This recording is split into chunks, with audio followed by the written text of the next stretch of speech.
we're looking forward to the match at any rate. And are your team looking forward to the match? They seem to be very calm. Do you think they're ready to explode tomorrow? No, that's not the right term. They are calm. They're remaining very serene, and that's true since the beginning of this tournament. Of course, you have to focus on each match as it comes, and we're now in the quarterfinals, so there's no point being too stressed about it, putting yourself under pressure. You need to enjoy it. Of course, our objective is to get through to the semi-finals. Good morning, Antoine Montminier for AFP. Jules Koundé and Aurélien Tchouameni have already had a yellow card in this tournament, so how to manage that as a coach? Do you need to talk with them a little bit more, or do you not talk about it, try and not put them under pressure? What do you say to them before a match like this? They know. So the most important thing is to just say, be careful. But you're not expecting them to play at half pace with the handbrake on. We're at an important stage in the tournament now, so they're going to have to dig deep and give everything to help win the match. So we're not expecting to play with the handbrake on. I think that would be the worst thing to do. But it's not always easy to manage that as a player. Good morning, Didier. To your left, at the back. Radio France. A question in French. And I'll answer you in French as well. We've talked a lot about the speed of French players and English players. Does pace represent one of the keys to this match? Not just on the wings, but also in the transitional phases. Is that going to be one of the keys to the match? It's often one of the keys to a match, because when you're quick, then your opponent has less time to get organized. You need more than just pace to score goals. You can stop a lot of things, but it's very difficult to stop someone who's very quick, especially in those transitions. But the England team is very strong in the transitions. More than half of their goals have been scored in that way, with quick counterattacks. So that's one of their qualities. But they also have other qualities, many of them, in terms of their technical ability, their capacity to score goals, to be dangerous on set pieces. So it's no chance that they are facing us in the quarterfinals. Good morning, Europe 1. England, I think that one of the weak points of the French team is Hugo Lloris. What's one of their weak points? They don't have any.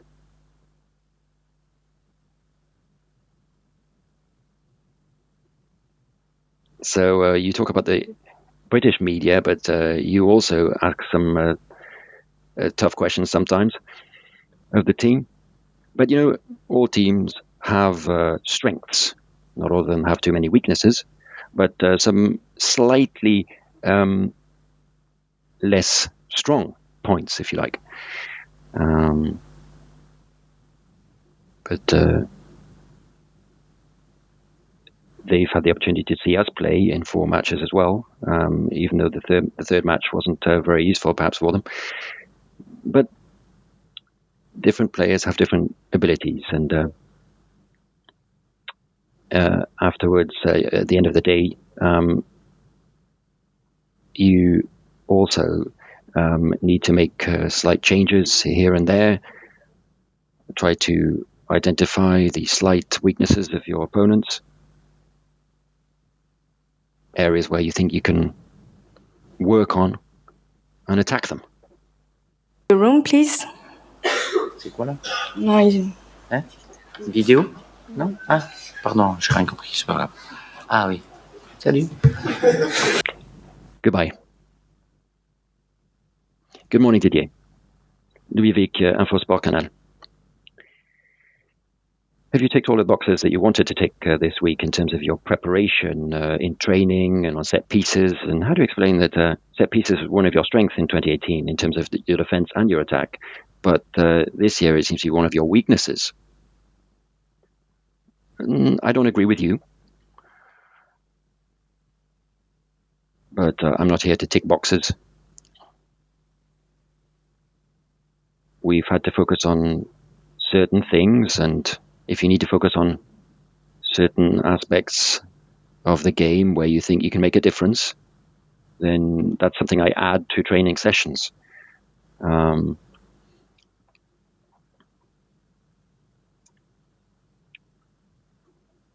We were perhaps stronger on set pieces in other years, but we can still show that we are dangerous on set pieces.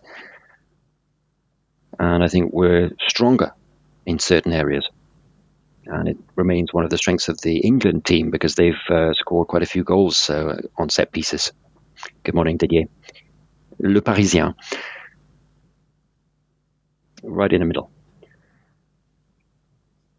Are you overly dependent on Mbappe? And if so, what if he doesn't play very well? How will you go about the match?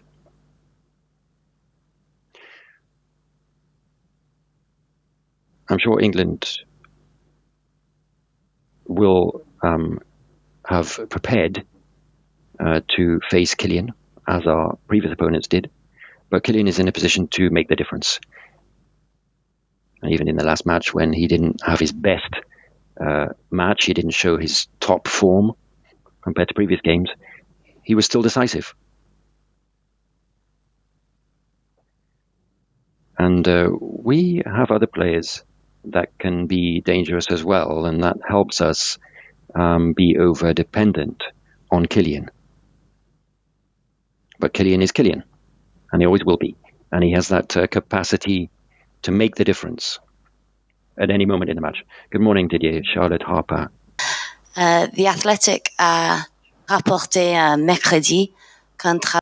The Athletic reported on Wednesday that a migrant worker called Alex passed away in a training camp during the group stage. What do you think about that?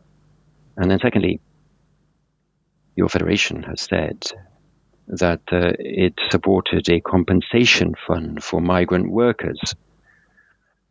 To what extent is it important to continue that conversation now and after the tournament?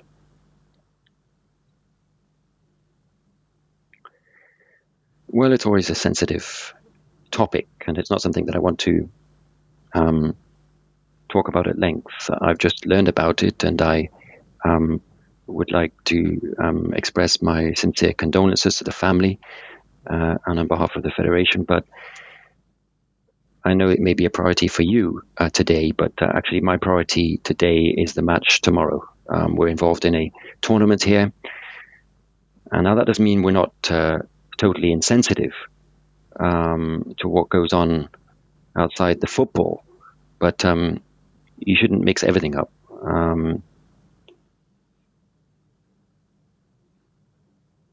The French players, as you know, took certain decisions, and I know that you asked the question to one of my players. I'm not sure it was you actually, but maybe one of your colleagues. But that's you're right. But what else would you like me to say?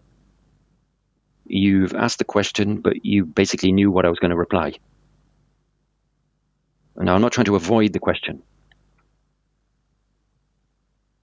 but I'm here with my team, and we are footballers, and we're here for a football tournament.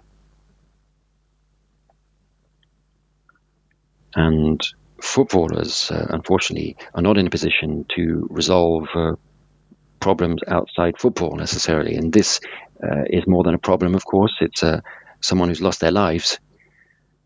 And we need to respect that.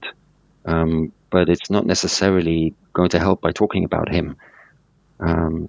Some might think that talking about him is a way of showing respect, but I think for his family and the pain and suffering that they must be feeling, that needs to be respected too. Sébastien Tarago, I don't think we're going to need the translation for this question. Occasionally we do. I don't always understand you very well.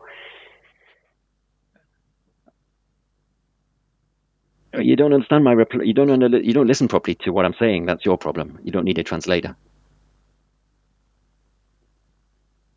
Noël Le Grit said to Figaro that he wanted your contract to be extended, whatever the outcome of this tournament. Are you pleased with that? Yes, I am. And secondly, I'm happy about it too. Don't worry about that. I'm not so sure. Okay, please go ahead with your question. And secondly, if he offered you a new contract, would you say yes? So you're asking me that question now? Well, I mean, it's very kind what he said about me, but my only priority now is to focus on this quarterfinal match and getting through to the semifinals. So that doesn't really reply to your question, but that's my reply. Hello, Mark Irwin from The Sun in England. Can I just ask you about Gareth Southgate and the job you think he's done for England, bearing in mind he wasn't known as a great player like yourself, the job that you think he's doing for England?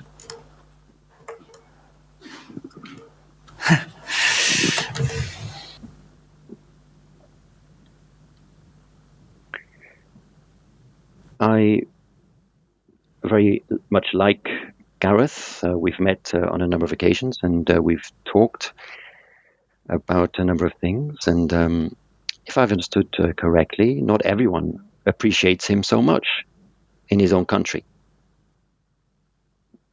That isn't because he wasn't a good footballer himself. He had a long and distinguished career. And he's also a very good coach. And he's enabled England to get some very good results over the years. And I very much like him.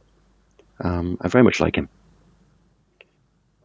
Radin Bozin, Al Jazeera. Good morning, coach. This is a match between England and France, and generally speaking, these matches are very special. We don't actually meet very often. But this is a knockout game. So how is that different in terms of your approach to a match if it's a knockout match?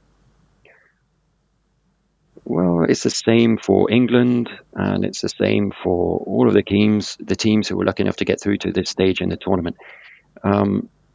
It's a winner-takes-all match. One of us is going to be happy, one of us is going to be going home. And the further you go in the tournament, the more you meet top sides, and so games become more and more demanding.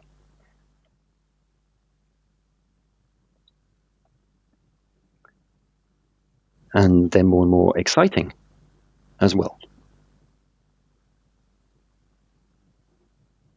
Many of my players, I'm sure, dreamed about this moment. They wanted to get this far in the tournament, but they want to go further. And I'm not trying to put too much pressure on them. It's a wonderful opportunity to be able to play in a World Cup quarterfinal. But you need to go out there and show what you're capable of. You need to play and dig deep to try and get through to the next round. Thank you, Didier. Training session will be tonight at 6 p.m. at the training camp, open 15 minutes to the media. Thank you. À ce soir.